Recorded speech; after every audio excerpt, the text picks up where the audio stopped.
기대하고 기도하고 기다리자. 막 뒤섞어서 들려옵니다, 제 교회는. 기대하고 기도하고 기다리자. 같이 다시 한번 해보겠습니다. 기대하고 기도하고 기다리자. 아멘.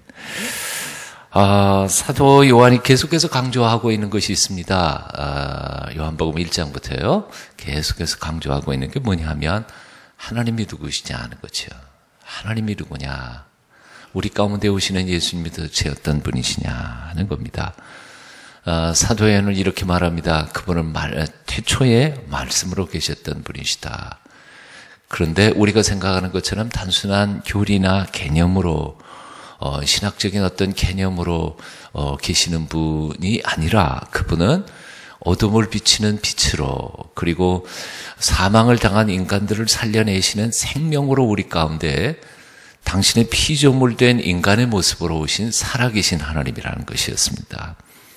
그분은 죽어가는 사람들을 살려내기 위해서 당신이 살려내는 밥으로 오신 분, 생수로 오신 분. 그래서 너희는 나를 뜯어먹고 나를 마시고 그래서 너희는 영생하라. 그렇게 당신을 희생해서 당신의 백성들을 살려내기 위해서 오신 분, 그분이 바로 예수님이시다. 그분은 그렇게 말하고 있는 거지요. 이제 오늘 8장 넘어가면서 근데 이 사도 요한이 얘기하고 있는 그 예수님과는 전혀 다른 개념의 하나님을 생각하는 사람들이 있었습니다.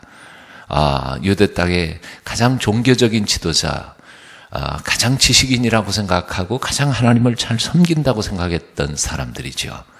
바로 서기관과 바리새인들입니다. 오늘 본문에 나오는 사람들이죠. 서기관은 잘 아시는 것처럼 성경을 쓰는 사람들이고요. 성경을 해석하는 최고의 권위를 가진 종교 지도자리였습니다. 요즘으로 말하면 대법관쯤, 헌법을 최종적으로 판단하는 대법관쯤 된 사람들이라고 생각할 수 있을까요? 법의 최고의 전문가들이었습니다. 이들의 말은 곧 법이었던 사람들이죠. 그냥 단순히 이렇게 서기관이 아니고 이 사람들은 하나님의 율법에 대한 최고의 판단을 할 수 있는 사람들, 권한을 부여받은 사람들이죠. 두 번째 나오는 바리새인들이라고 하는 사람들은 비슷한 사람들이지만 그러나 이 바리새인들은 오히려 실제의 삶 속에서 하나님을 경건하게 모시고 섬겨가는데 스스로도 의인이라고 생각하고 남들에게 대하여서도 남들도 인정하는 아주 경건하게 살아가는 사람들, 자타가 공인하는 그런 사람들이죠. 그래서 그 행함, 삶 속에서 율법을 실제로 행하는 데 있어서 누구보다도 앞장선 사람들이었습니다. 그래서 바리새인들의 숫자는 그렇게 많지 않았습니다. 0.몇 %밖에 안 됐다 그러니까요. 이 성경 복음서에 바리새인의 얘기가 많이 나오지만 숫자는 아주 작은 뭐라 그럴까요? 종교적인 특수 계층의 사람들이었습니다. 이 두 종류의 사람들이 함정을 꾸며놓고 있음을 봅니다. 예수님께서 오늘 8장 1절에 보면 예수님께서 감람산으로 가셨습니다. 바로 어제 아침 7장 53절에 보면 다 각각 집으로 돌아가고 그랬는데 이제 다른 사람들은 다 집으로 돌아갔는데 그 전날 저녁에 예수님께서는 감람산에 올라가셔서 밤새도록 기도하신 것 같습니다. 기도했다는 말은 없지만 예수님이 그 전날 밤에 어디 계셨느냐? 감람산에 계셨다고 기록하고 있죠. 자, 2절에 보면 아침에 다시 성전으로 들어오시니, 즉 예수님께서는 감람산에서 밤새도록 기도하시고 아침에 출근을 성전으로 하신 겁니다. 딴 사람들은 다 각자 자기 집에서 잤지만 예수님은 밤새도록 철야 기도하시면서 경건하게 기도하시고 아버지 하나님과 대화를 나누신 후에 성전에 오셔서 사람들을 가르쳤습니다. 그런데 오늘 3절 여러분 한번 읽어볼까요? 3절 4절 함께 읽습니다. 시작. 서기관들과 바리새인들이 음행족에 잡힌 여자를 끌고 와서 가운데 세우고 예수께 말하되 선생이여 이 여자가 간음하다가 현장에서 잡혔나이다. 5절. 모세는 율법에 이러한 여자를 돌로 치라 명하였거니와 선생은 어떻게 말하겠나이까. 6절 그들이 이렇게 말하면 고발할 조건을 얻고자 하여 예수를 시험함이로라. 예수께서 몸을 굽히사 손가락으로 땅에 쓰시니. 자, 서기관과 바리새인들이 밤새도록 감람산에서 기도하고 내려오셔서 말씀을 가르치시는 예수님 앞으로 누구를 끌고 옵니까? 가늠하다 현장에서 잡힌 여자를 잡아다가 끌어다 놓고, 자, 모세 율법에서는 이런 여자를 돌로 쳐 죽이라 그랬는데 죽일까요 말까요 하고 함정을 파놓고 테스트를 하고 있는 것이었습니다. 자, 이 서기관과 바리새인들은 하나님을 어떻게 생각하고 있을까요? 지금 사도 요한이 하나님이 어떤 분인가를 쭉 소개했죠. 근데 서기관과 바리새인들은 사도 요한이 생각하는 그런 하나님으로 생각하지 않은 것이었습니다. 그들은 하나님 여호와를 어떤 분으로 생각하느냐 하면 모세를 통해서 율법을 주신 율법의 제정자로 생각하지요. 그리고 자신들은 어떤 존재로 생각합니까? 그 율법을 집행하는 집행관쯤으로 생각하는 사람들입니다. 그러니까 그들은 이렇게 생각하는 거죠. 세상에는 두 종류의 사람이 있습니다. 하나는 율법을 지키는 자와 또 다른 사람들은 율법을 어기는 자. 또 다르게 표현한다면 의인과 죄인 두 종류밖에는 없습니다. 의인들은 상 받아야 할 사람들이고, 그리고 율법을 어기는 사람들은 죽어마땅한 죄인들이고, 그들의 눈에는 두 종류밖에 없죠. 예? 그래서 그런데 예수님께서 오셔서 원수를 사랑하라고 가르치십니다. 가난하고 연약한 이들을 불쌍히 돌보십니다. 세리와 그리고 장기들을 가까이 다가가시면서 그들의 죄를 선포하십니다. 이 마땅치 않은 거지요. 서기관과 바리새인들의 눈에 보기에는 예수, 저 작자는, 저 청년은 쥐뿔도 모르면서 하나님의 율법을 부수고 하나님을 모독하는 아주 나쁜 사회의 기강과 율법을 다 허무는 요즘으로 말하면 아마 빨갱이나 이 사회의 질서를 허무는 자로 생각하는 거지요. 체제를 거스르는 사람으로 생각한 거지요.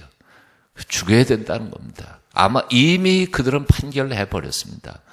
나중에 십자가 사건 전에 살해들인 법정에서 판결을 하지만 이미 그들의 마음속에는 사형에 해당하다고 결정을 해버린 겁니다. 그리고는 증거를 찾기 위해서 이제 바로 이렇게 뽑은 거지. 함정을 만들어 놓은 겁니다. 아시는 것처럼, 자, 여기 이게 왜 함정이 되겠느냐 하는 것이죠. 가늠하다가 현장에서 잡힌 여자를 이 바리새인과 서기관들이 어떻게 데려왔을까?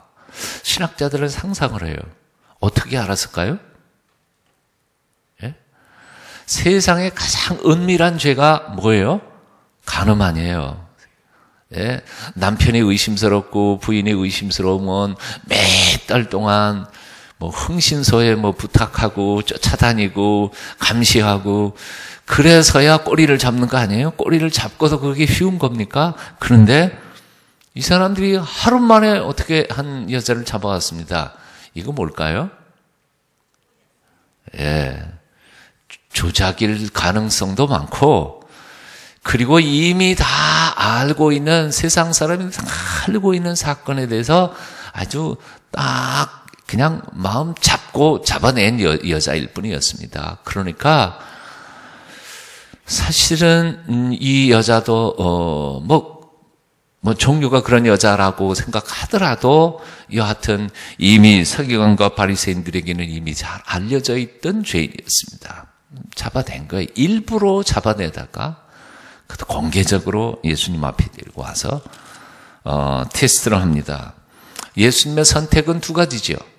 뭐냐 하면 모세의 율법대로 돌로 쳐라 이렇게 말하는 것과 두 번째는요, 안 된다 하는 것이죠. 예? 두 가지 선택밖에는 없어요. 그러면 모세의 율법대로 돌로 쳐라. 그러면 어떻게 될까요?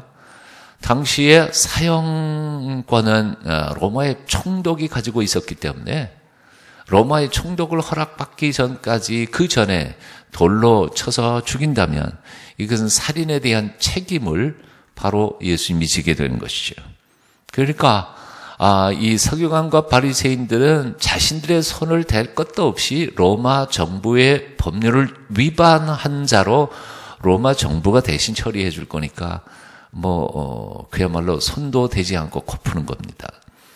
그러면 죽여서는 안 된다, 죽이지 마라. 그러면 어떻게 할까요? 예, 그러면 이 서기관과 바리새인들은 모세의 율법을 무시하고 율법대로 지켜 행하지 않으면서도 가장 하나님의 말씀대로 말씀을 전하는 것 같은 이 이율배반적인 가르침이 어제 다르고 오늘 다른 이율배반적인 잘못 가르치는 랍비, 저 사람은 믿을 수 없는 선생이라고 매도해가지고 가르치기 시작하면 이제는 예수님께서는 설 자리가 없게 되는 것이지요. 그러니까 이래도 걸리고 저래도 걸리는 그런 함정 속에 빠지게 된 것입니다. 그런데 그 상황에서 예수님께서 어떻게 해요? 오늘 6절 끝부분에 보니까 몸을 굽히시고 손가락으로 땅에 쓰시고 계셨습니다.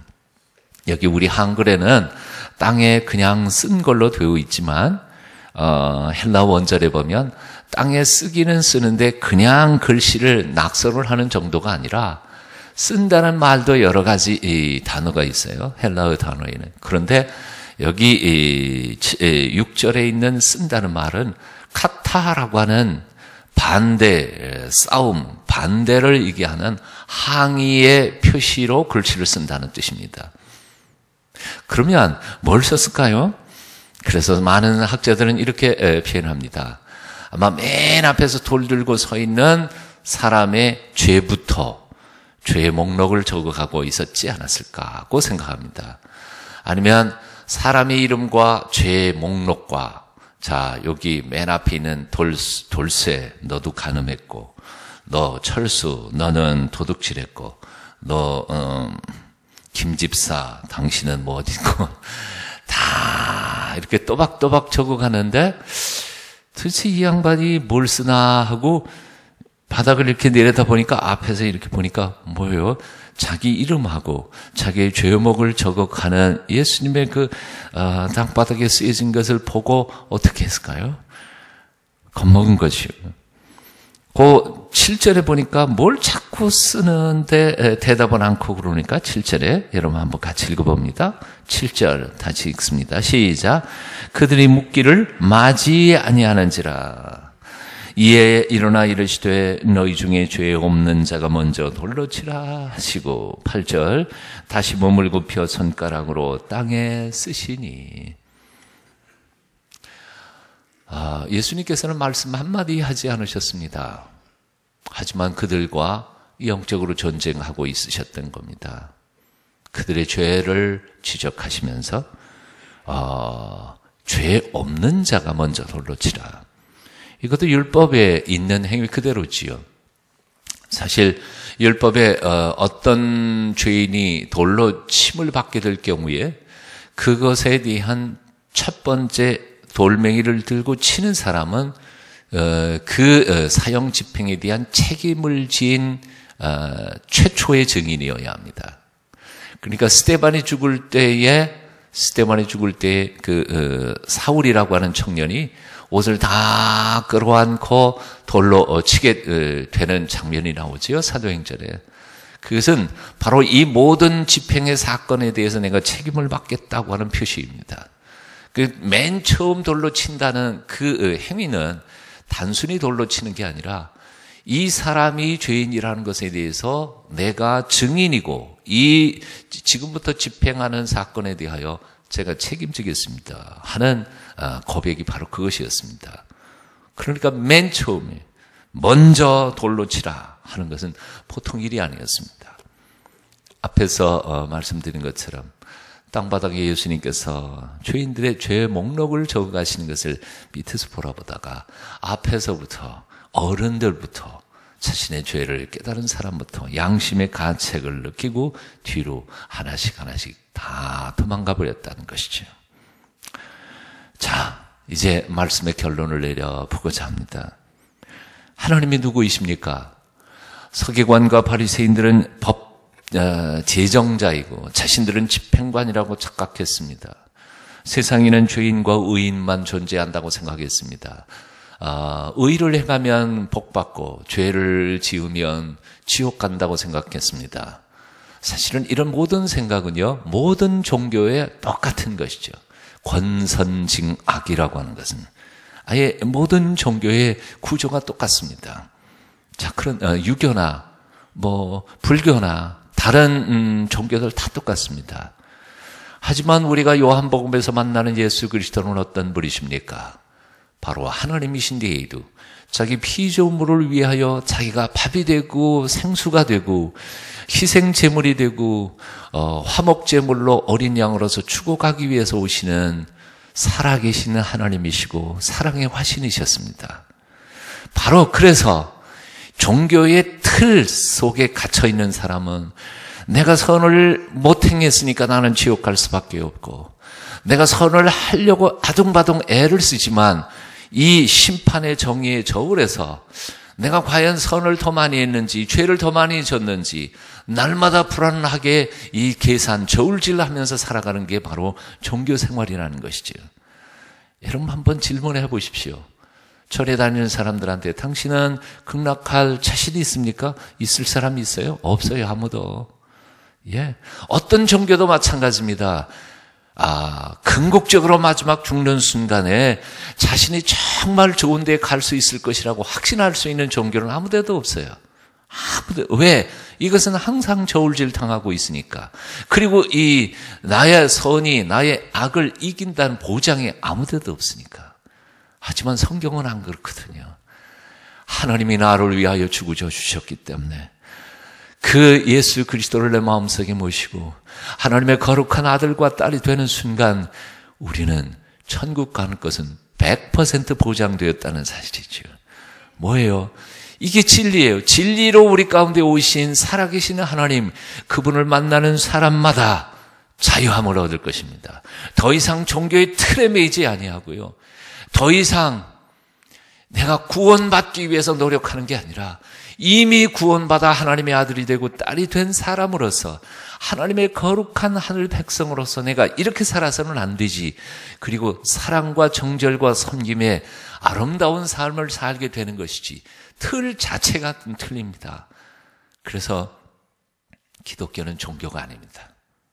아세요? 기독교는 종교가 아닙니다.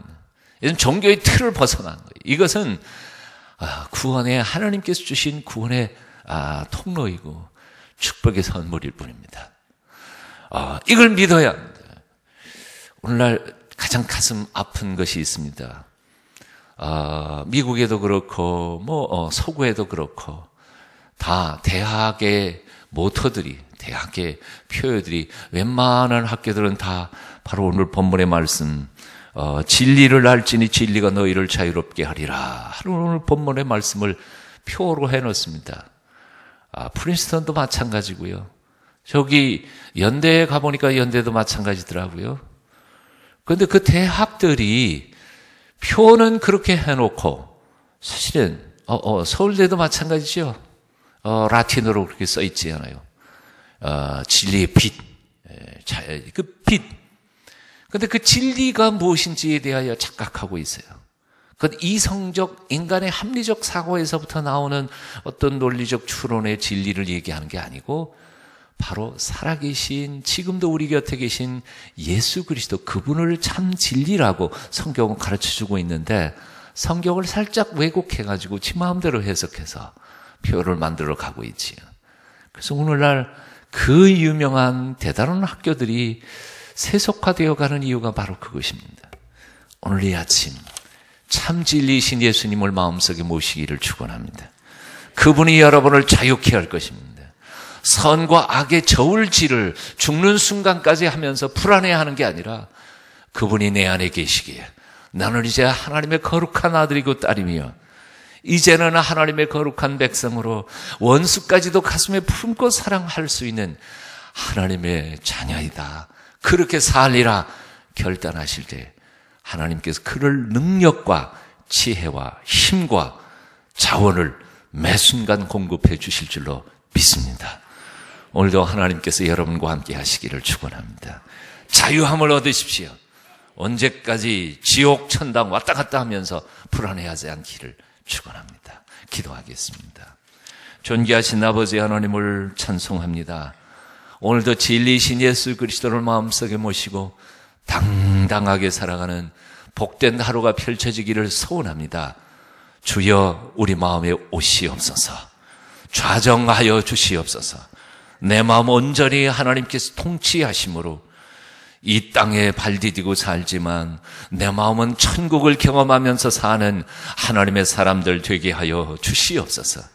언제까지나 다른 종교인들처럼 천당 갈지 지옥 갈지 모르는 상태에서 두렵고 떨리는 마음으로 죄와 의를 반복하면서 살아가는 사람들이 되지 않게 하여 주시고, 살아계신 성령님께서 우리에게 영적 파워와 능력을 공급해 주심으로 원수까지도 사랑하며, 그리고 모든 사람들을 품에 안고 뜨겁게 섬기며 하나님의 뜻을 이루어가는 하나님의 거룩한 축복의 도구들로 쓰임받게 도와주시옵소서. 두 주 남은 이 기도회가 하나님 앞에 온전히 연락받기를 원합니다. 이 병든 몸이 고쳐짐을 받기를 원합니다. 미숙한 영적인 상태가 성숙한 하나님의 사람으로 온전히 변화받기를 원합니다. 성령의 불을 받기를 원합니다. 기도가 깊어지기를 원합니다. 우리의 기도가 넓어져서 세상을 품고 우주를 품기에 하나님의 거룩한 백성으로 온전히 변화되기를 원합니다. 우리 동순교회가 하나님께서 마음껏 쓰시는 이 세상을 아름답게 만들어가는 아름다운 교회 되기를 원합니다. 응답하여 주시옵소서. 오늘도 이 아침 엎드려 기도하는 주의 백성들의 모든 기도에 놀라웁게 응답해 주실 우리 구주 예수님의 이름으로 간절히 기도하옵나이다. 아멘. 주 예수 그리스도의 그 크신 은혜와 아버지 하나님의 만극하신 사랑과 성령님의 감화, 감동, 소통케 하여 주심이 오늘도 새벽을 깨우며 주 앞에 나온 주의 백성들 한 분 한 분 머리 위에, 하나님 앞에 예물 드린 손길들 위에 지금부터 영원까지 함께 계시기를 간절히 축원하옵나이다. 아멘.